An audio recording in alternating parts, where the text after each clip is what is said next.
Hey, Pastor Jake here, and I just want to say you're doing great. And this is the last session, chapter 6, week 6. We're talking about being faithful at home. And you have demonstrated faithfulness. If you're here and you've been a part of this, you are doing so great, and I want to commend you for that. But as we talk about chapter 6, it's actually a very challenging thing because for many of us, it's easy to kind of do the Christian thing when we're at church, or it's easy to remember when we're with strangers or even people that we go to work with or school with or whatever, to kind of go, oh, I need to put on my Jesus attitude. I need to put on my grace attitude or whatever. But then when we go home and it's our marriage and it's our kids and it's our immediate family, and it's our routines and our rhythms, which can really turn into ruts, right?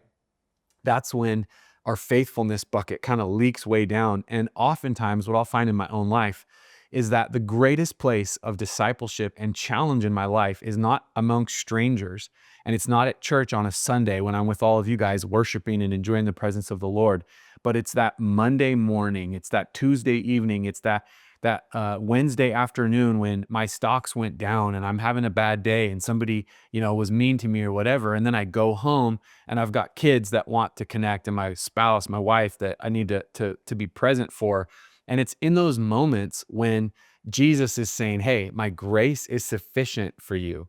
And those are those moments when he wants to teach us the rhythms of his grace and teach us the rhythms of faithfulness, that we show up in those places that are very often mundane, that are boring, and most of the time completely invisible other than to the people around you. But it's in those moments when we're faithful to the Lord and we're faithful and disciplined and diligent and we're loving and we're kind and the character of Christ is allowed to grow in our lives in those private moments, those intimate moments at home.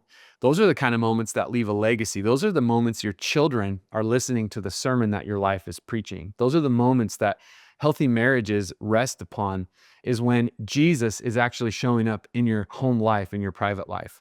But being faithful at home is not just about the relationships that we have. It's also about very mundane things like, do we take care of our property around us? Are we keeping things clean? Do we actually treat physical space and property with the kind of mentality of an image bearer of God who was called to tend and keep the garden? Or do we let things fall into disrepair? How do we handle our money and the resources God's entrusted to us? What do we do when no one is looking? Does our character show up in those moments? That's what it means to be faithful at home. And here's what I know, that if you'll let God get a hold of the invisible parts of you, then he's going to give you victory and he's going to give you authority and he's going to use your life to make a difference in the public visible sphere and spaces as well. But like all things, God wants our heart. He wants that private life. He wants our character, and he wants us to be faithful at home. And when we do that, we're going to be blessed and we're going to make a difference in the world around us. Remember, we're talking about how to follow Jesus, be faithful, and change the world as living stones. We're being built in to what God is building in the world around us. You're on the last week, you're at the finish line, and I'm so proud of you. Dive into your conversation. Again, don't be shallow, be transparent, be vulnerable, be real and authentic, and let God speak to you through your brothers and sisters around you. Have an awesome group. God bless you.